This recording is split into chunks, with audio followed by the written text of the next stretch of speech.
This video is brought to you by... You already know what it is.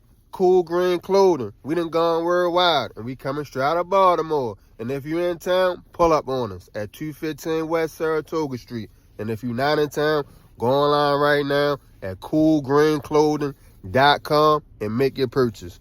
Oh yeah, and by the way, if you ain't cool and getting the green, you're in the way. And that's just basic.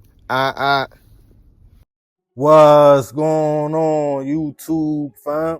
It's your boy Tony 2 times, and we back with another episode of the Baltimore Way, man. Before I start, be sure to tap that like button. It's free. It helps get the video out there. Definitely watch this video to the end so you can hear the full story and all the details in the case. For my day one fam, y'all already know it's all love. Thanks for tuning back into another episode. If you're new to the channel and you feeling the content, feel free to subscribe. Definitely hit that notification bell so you can be notified every time we drop a new video. Oh yeah, feel free to share the channel with your peoples. Everybody is welcome. With that being said, let's get right into the story. A few things a lot of us men struggle with on a daily is controlling that pride and ego. It starts for most of us when we are young. Somebody makes a joke about you in class, you get mad. Now you are ready to fight because everybody is laughing. That made you feel some kind of way and bruised your ego. As we get older, whether environment or what we were taught, a lot of us walk around with a nobody better not try me mentality, protecting that ego and pride. Having some pride as a man could definitely be a good thing, like not sitting around being lazy, going to make some money because your pride won't let you depend on nobody. But most of the time, that pride puts us in more messed up situations than good. For example, you pull up at a gas station, you start bopping in, you catch eyes with another man walking in. Now y'all gritting on each other, mugging, looking each other up and down, because both of y'all prides and egos feel like, who is yo staring at me? He must not know I'm trained to go. For the ones who know how to put their pride to the side, they might just look the other way and let you have it.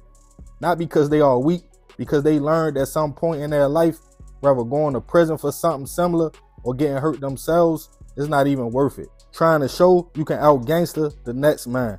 So they keep it moving, so they can stay free and above ground. But some can't let it go.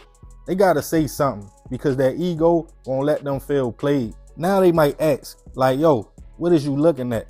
Now, just that fast, a look can turn into an altercation and two egos collide. And a lot of times, that can turn fatal.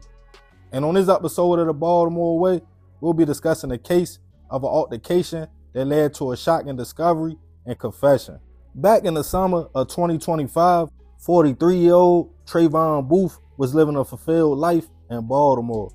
Trayvon was known to always have good energy. The jokester of his family, known for dancing, telling jokes, making everybody laugh, just geeking.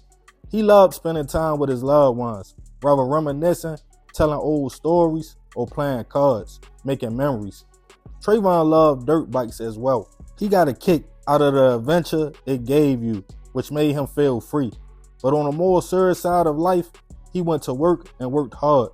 He was a trained HVAC tech and a father of 3, which he took pride in being there for his kids. On a late summer night after midnight on July 19th, 2025, Trayvon pulled up to the Falls apartment in the 1100 block of West Northern Parkway. After getting out the car, before entering the building, somewhere in the mix, he would find himself in a back and forth argument with 2 men, 29-year-old Tyler Liggins and Tyler's brother-in-law, who we will call Jay for the sake of the story. It's not clear what started the disagreement, but not too long after, Trayvon entered the apartment building, and both men followed behind him. Later on into the morning, around 4:30 a.m., Baltimore County Police got a call of a car accident on Interstate 83 by Ruxton Road, not far from Cockeysville. When they pulled up to the scene, it was bad. A car had flipped multiple times, but witnesses stated as they went to talk to the driver, a black man with dreads, to ask was he okay, he fled on foot. Police would soon discover why. Not far from the accident scene, they found what looked like a body wrapped up in a blanket. After they approached, they quickly realized it was just that, a man suffering from blunt force trauma to the head. He was pronounced gone at the scene, and unfortunately later identified as Trayvon. As police searched the car, they noticed blood on the passenger side, and it seemed whatever happened to the man happened way before the accident. The vehicle also belonged to Trayvon.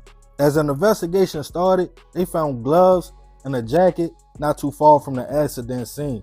They focused in on the vehicle tags, and using cameras throughout the city and county, they were able to track the vehicle's movements that day, which before the highway placed it leaving the apartments on West Northern Parkway. They requested surveillance footage from the building, which showed everything.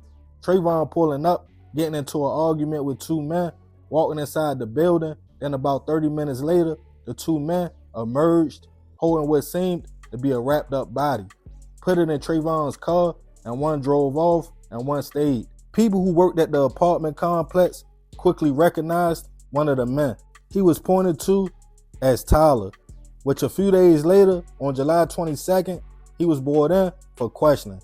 At first, he had no rap about what happened and was calling detectives bluff until he saw the video footage, which they was pointing to him as one of the men. They asked, "Is that you?" That's when Tyler made a shocking confession that it was, in fact, him and his brother-in-law, Jay, in the video. He claimed in the early morning hours of July 19th, Jay got into a verbal altercation with Trayvon. It's not clear why or what it was about, but he claimed the argument quickly got out of control to the point when they all walked inside the building, they put hands on Trayvon, knocking him unconscious. Once they realized he wasn't waking up and wouldn't stop bleeding, they panicked, and one figured out what to do with the man. Another one took Trayvon's keys, went to move the car out of view of the cameras so that they could try to load the man up. But it was cameras all over the complex, even the exit. He claimed he stayed behind and that he never heard about no accident, but the accident did in fact take place. With his confession and the discovery, Tyler was taken into custody, charged with first-degree assault and second-degree hit, but Jay was never charged, as Tyler never gave them his real name or whereabouts. As Tyler appeared in front of a judge, his supporters pointed to the fact he was in the Army previously, worked as a foster care advocate for kids, and was a father of four himself. They stated he was no threat to society and deserved bail, which due to the seriousness of the crime, the judge disagreed and denied his bail. As of now, there's no new updates on his case, whether or not Tyler is still fighting or if the charges against the man is still pending. Either way, rest in peace to Trayvon. I send my prayers and condolences to his family and kids. I don't know if he knew Jay and Tyler before that night, but if not, that's crazy how an altercation can lead to all this. Like we was talking about earlier, pride and ego. Out of three men, whatever the disagreement was about, somebody could have simply said, "It's not worth it. It's early, we geeking, you got it, bro." And everybody went on about their business. But instead, according to Tyler, y'all put hands on Trayvon, not knowing it would cost him his life. That's the thing about that pride and ego and them split-second decisions. You just never know how everything will play out. Now one man is gone and another is facing years in prison. But I'm going to leave this one open for discussion. Y'all let me know what y'all think about the situation in the comments, man. Yeah, man, that's a crazy story.